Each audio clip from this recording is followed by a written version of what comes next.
Sometimes the loudest warning signs are the quickest changes. Brenda stared at her phone.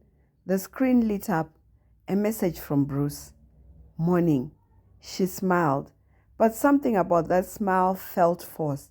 Not because she was unhappy, not because she did not love him, but because she missed something she could not explain. She missed the Bruce who used to ask how she slept, the Bruce who would send random voice notes during the day, the Bruce who would call simply because he wanted to hear her voice. Now the conversation felt different, shorter, colder, almost scheduled, almost mechanical, almost like a responsibility. Brenda quickly dismissed the thought. Relationships changed, people got busy, life happened. At least that was what she kept telling herself. That evening she called him. The phone rang, then rang again. Eventually he answered. Hey, his voice sounded distracted. You sound busy, Brenda said. I am. The answer came quickly. No explanation, no follow-up question, no how was your day, just silence, an uncomfortable silence, the kind that made Brenda feel like she was interrupting something or someone. Okay, she said softly, I'll let you go. All right, the call ended. Brenda looked at the screen. 3 minutes, a conversation that once lasted hours had been reduced to 3 minutes. Days passed. Little things started piling up. Bruce no longer shared stories from his day. He laughed less. He disappeared for hours. Sometimes he would read her messages and respond much later. Other times he would not respond at all. Yet when she brought it up, there was always an explanation. I'm tired. I've been busy. I forgot. You're overthinking. Every answer sounded reasonable, yet none of them brought peace. One Saturday afternoon, Brenda sat in church before service started. People chatted around her. The worship team prepared. Children ran across the wall, yet her mind was elsewhere. She was thinking about Bruce again. She hated that. She hated how much mental energy she was spending trying to understand what had changed. Because something had changed. She could feel it, not see it, feel it. And feelings could be dangerous. So she kept arguing with herself. Maybe she was imagining things. Maybe she was insecure. Maybe she was creating problems where there were none. Yet the uneasiness remained. That night, she knelt beside the bed and prayed. Lord, help me. Her voice trembled. She was not praying for a revelation. She was not praying for evidence. She was not praying for answers. She was praying for peace. Because confusion had started settling where peace once lived. And she knew enough about God to understand one thing. When confusion becomes normal, something deserves attention. The next day, Bruce called unexpectedly. For a moment, everything felt normal again. He laughed. He joked. He sounded like the man she remembered. Brenda felt relief flood her heart. Maybe she had been overthinking after all. Maybe everything was okay. Maybe she was creating stories that did not exist. Then suddenly he said, I need to go. The call ended just like that. No explanation, no goodbye, no warmth. The old Bruce appeared for a moment, then disappeared again. Weeks passed. The pattern continued. Good days, cold days, connected days, distant days.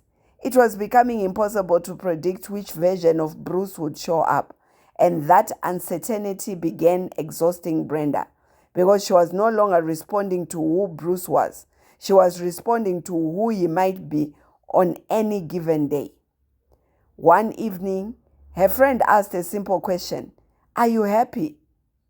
Brenda froze. She wanted to answer immediately, but she couldn't because happiness was not the issue.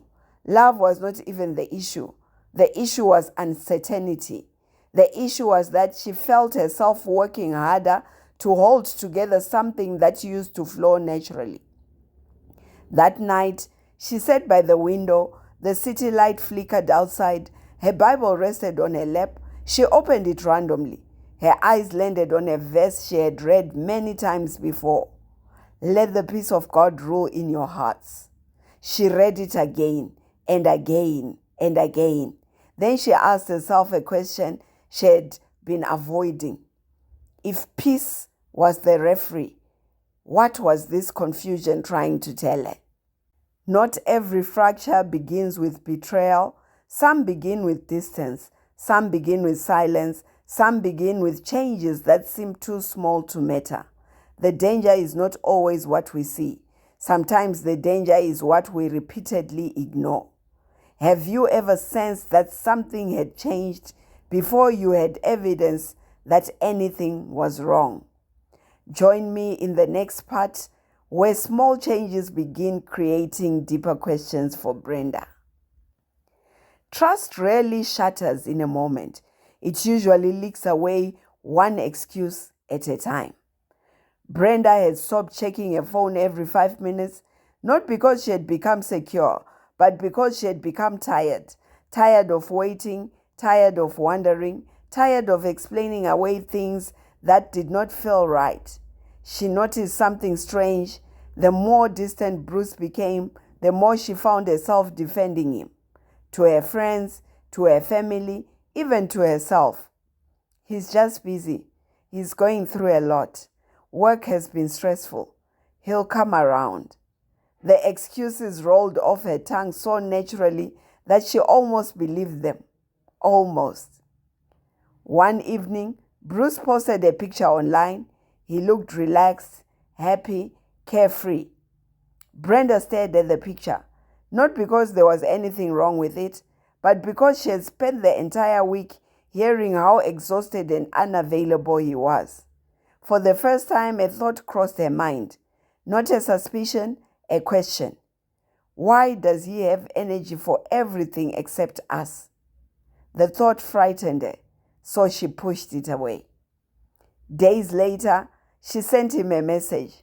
Nothing dramatic, nothing emotional, just something that reminded her of him. Hours passed, no response. The message remained unread. By evening, she saw him active online. Still no response. The next morning, he replied, "Sorry, I was busy." Busy. That word again. The word that seemed to explain everything and nothing at the same time. Brenda opened a journal that night.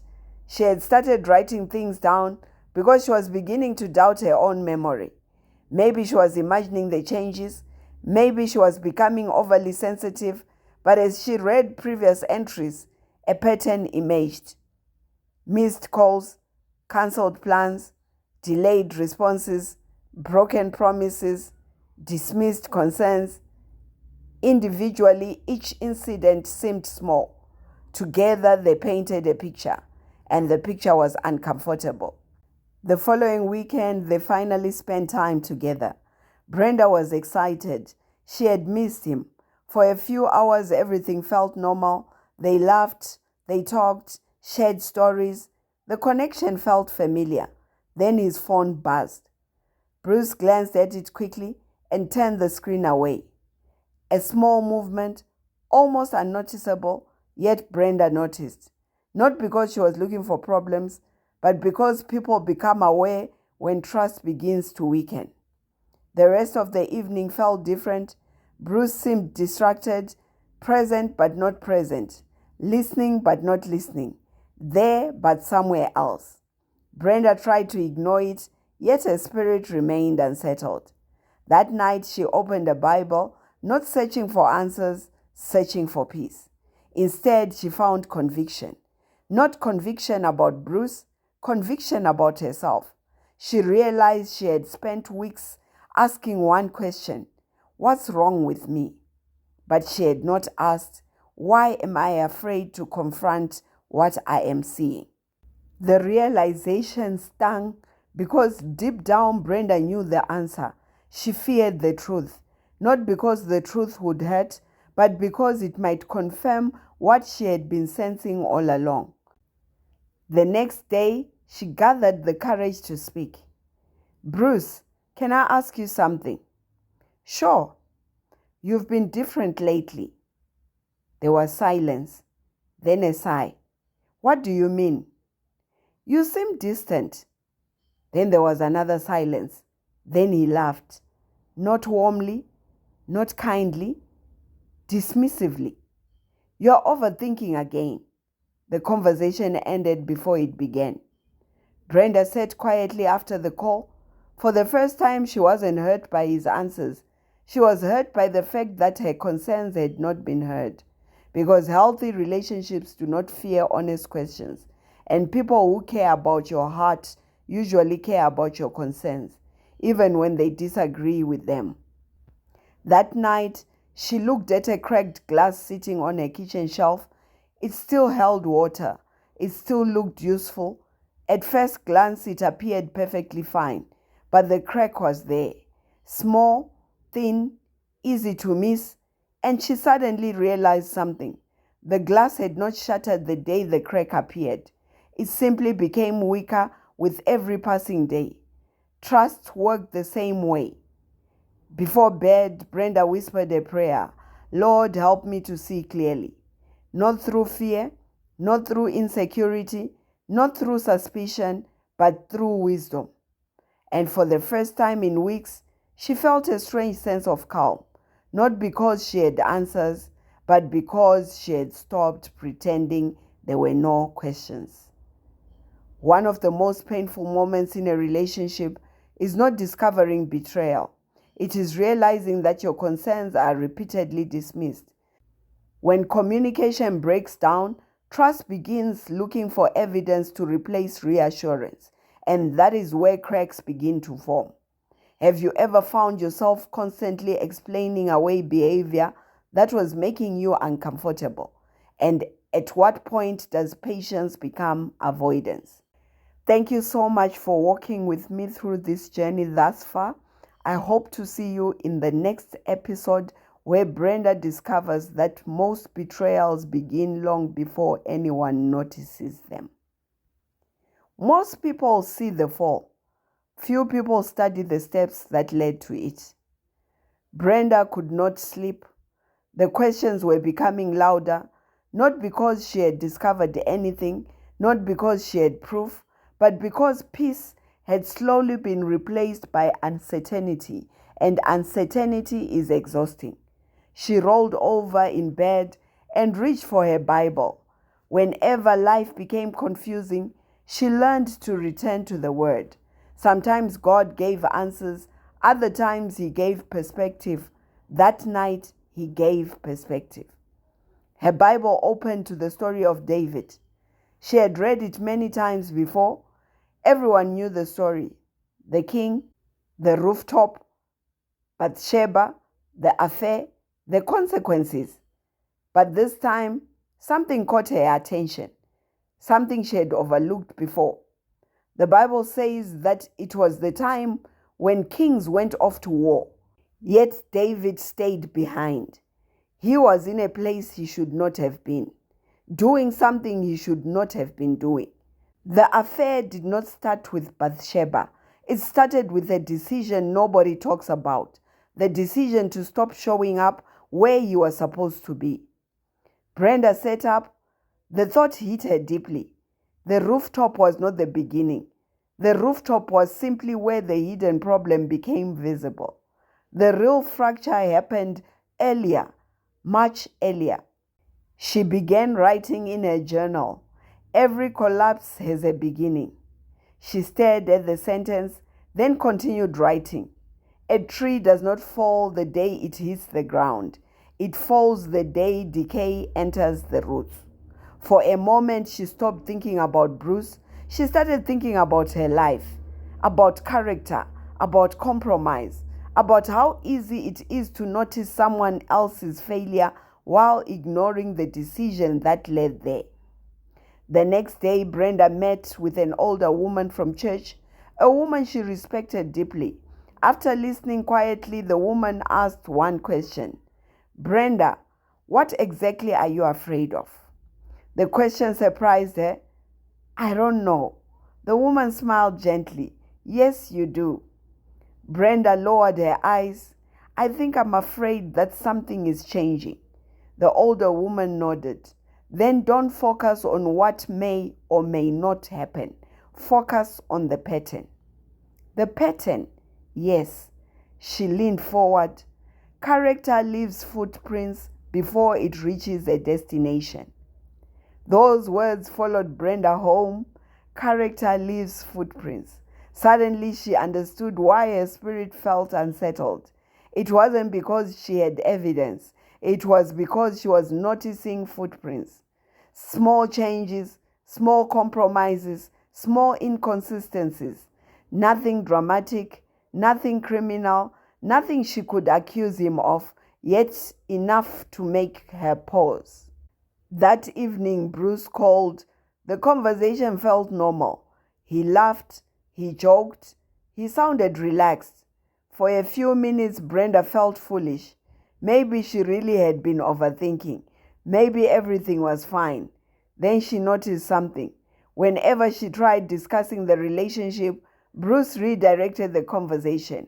Whenever she spoke about the future, he changed the subject. Whenever she expressed concern, he became defensive. The pattern was there, subtle, but there. After the call ended, Brenda sat quietly. She realized something important. Trust is not built only on faithfulness. Trust is built on consistency, and consistency had become increasingly difficult to find. That night, she returned to David's story. She thought about how people often focus on Bathsheba, but God had shown her something deeper. David's greatest battle wasn't on the rooftop. It was in the hidden moments before the rooftop. The moments nobody noticed, the moments nobody questioned, the moments where discipline quietly weakened. And suddenly she understood why some relationships collapse unexpectedly. Not because destruction arrives suddenly, but because warning signs are ignored repeatedly. Her prayer that night was different. She no longer prayed, Lord, show me if something is wrong. Instead, she prayed, Lord, help me recognize patterns before they become pain. Because wisdom does not wait for disaster. Wisdom pays attention to direction. Before closing a journal, she wrote one final sentence. The fracture begins long before the break. Then she closed the book. For the first time in weeks, she felt something she had not felt in a long time. Not certainty, not answers, but discernment. And sometimes discernment is the first step towards healing.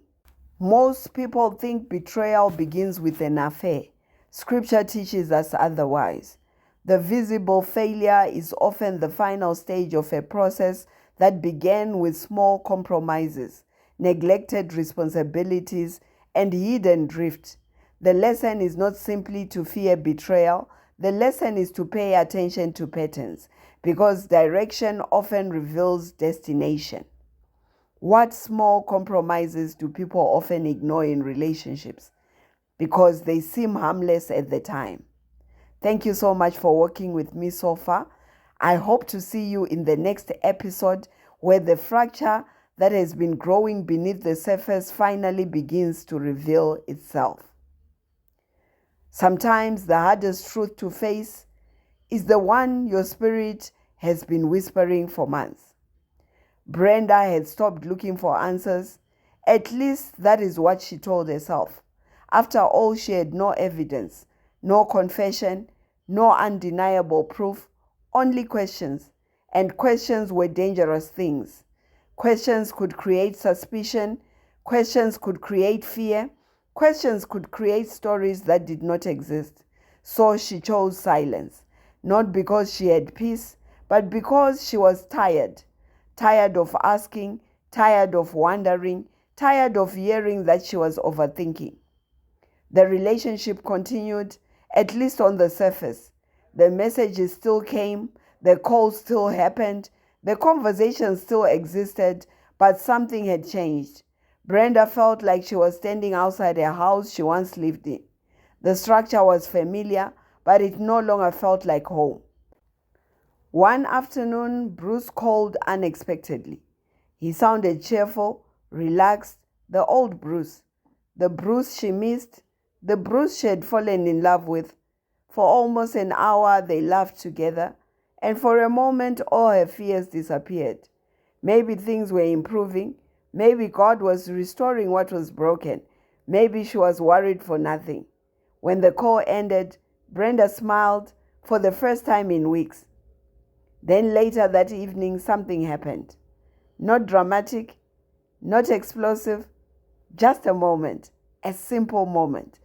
The kind of moment most people would overlook, yet this moment changed everything. Bruce sent her a screenshot. He was trying to show her something unrelated. A joke, a conversation, a random detail. But for a brief second, another message appeared on the screen. A name she did not recognize. A conversation she knew nothing about. A message that seemed strangely familiar. Too familiar, too comfortable, too personal. Brenda stared at the screen. Her heart began racing.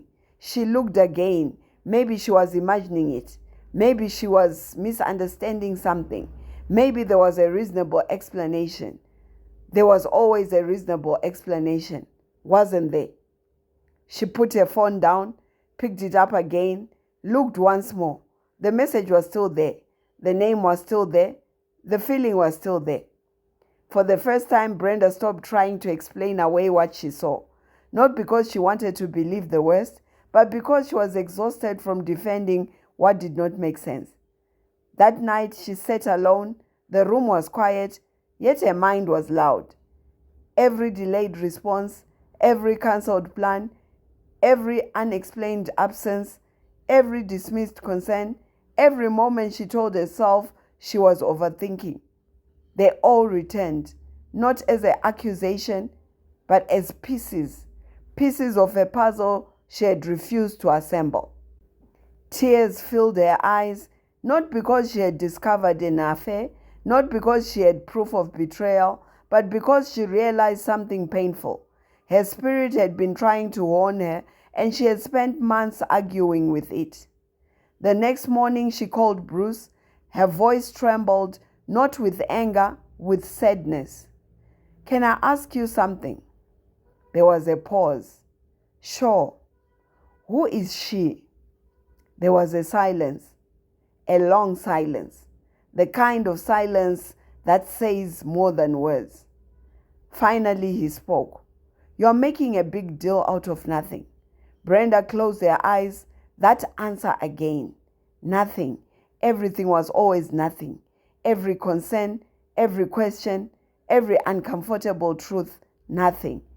"What am I supposed to think?" she asked quietly. There was another pause, then defensiveness, then frustration, then irritation. The conversation spiraled exactly where she knew it would, away from the question and toward her reaction. When the call ended, Brenda sat motionless.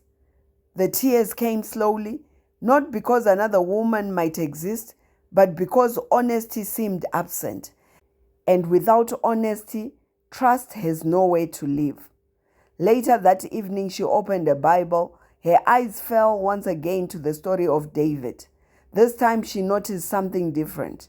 When the prophet Nathan confronted David, he did not begin with condemnation. He began with truth, because healing cannot start where truth is absent. Brenda stared at the page, and suddenly she understood something. The greatest discovery was not another woman. The greatest discovery was that trust had already been broken, not by evidence, not by exposure, but by secrecy, by avoidance, by half-truths, by unanswered questions. That night, she prayed differently. Not "Lord, reveal what is hidden." Not "Lord, expose the truth." Instead, she prayed, Lord, help me to accept the truth you have already been showing me. Because sometimes the hardest discovery is not finding new information. Sometimes the hardest discovery is accepting what you already know. Before going to bed, Brenda wrote in a journal, "Trust does not die when betrayal is discovered. Trust dies when honesty leaves the room." She closed the journal, switched off the light, and lay awake for hours, because deep down she knew something. The fracture was no longer hidden.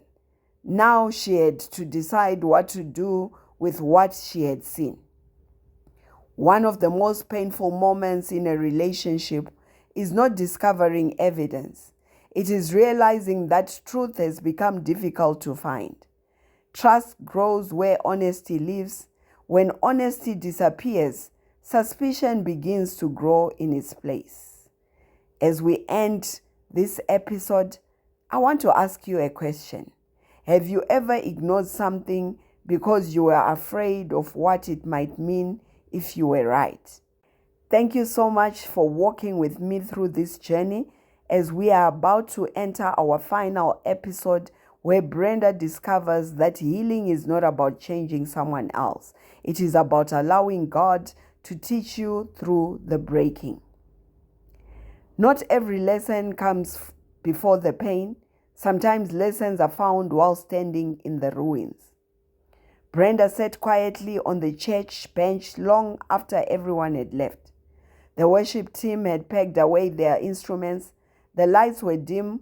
The sanctuary was almost empty.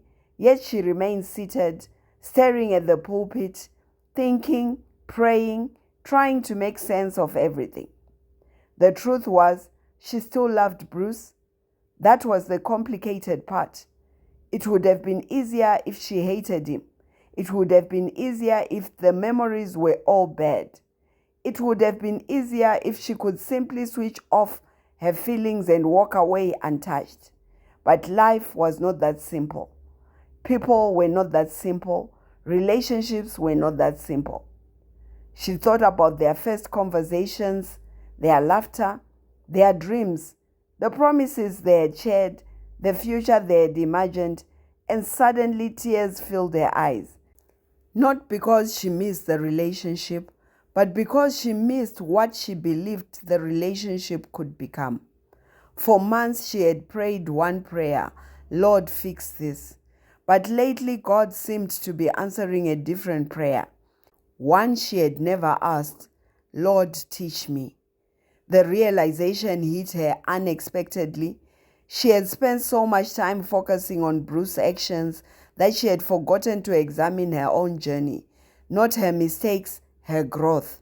What had this season taught her? It had taught her that love is not blind. It had taught her that discernment is not suspicion. It had taught her that peace matters. It had taught her that ignoring warning signs does not make them disappear. Most importantly, it had taught her that she could not carry another person's character on her shoulders. That evening, she opened the Bible again, not searching for answers, searching for God. And once again, she found herself reading about King David.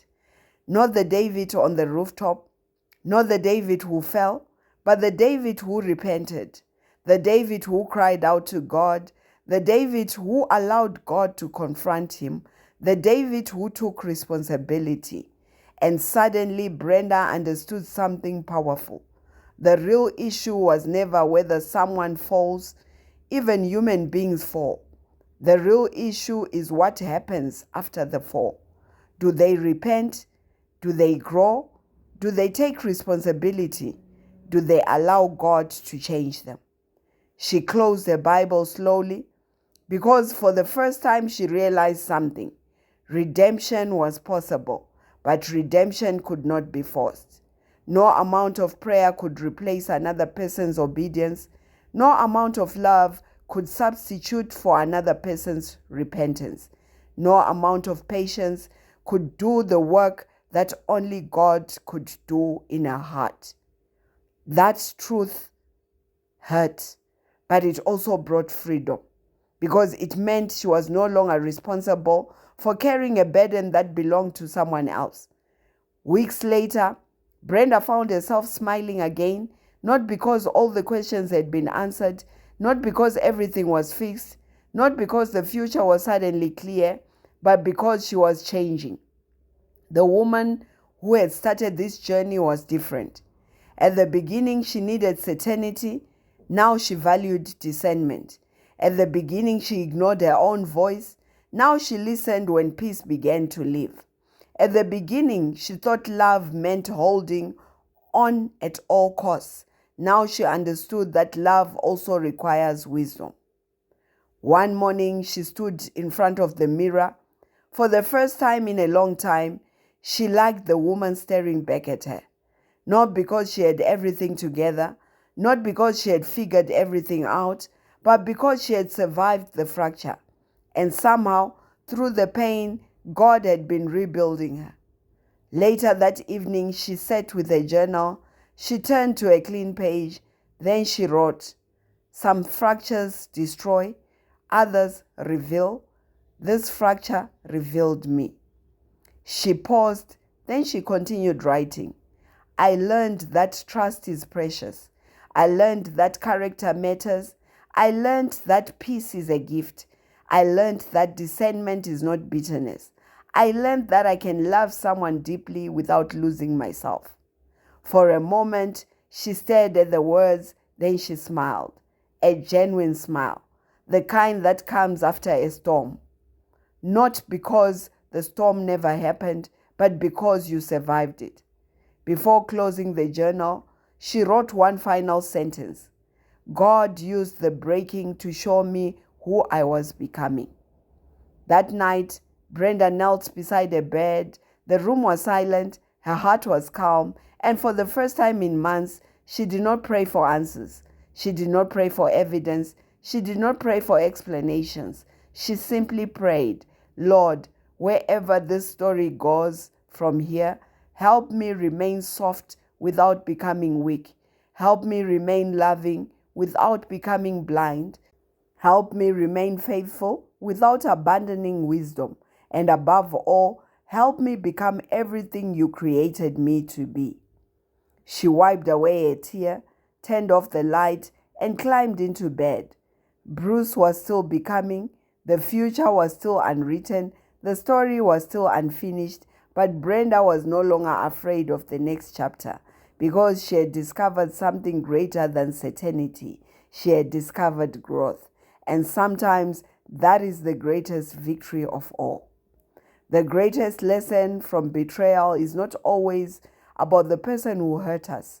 Sometimes the greatest lesson is about what God develops within us while we heal. Pain can make us bitter, or it can make us wiser. The choice belongs to us. As we end this tale, what is one lesson that disappointment has taught you about yourself that success never could? I would love to hear your comments in the comment section. And as we close, I just want to remind somebody that not every relationship story ends with a wedding. Not every relationship story ends with a goodbye. Some stories end with a deeper understanding of God, yourself, and the kind of love that builds rather than breaks. And sometimes that is enough.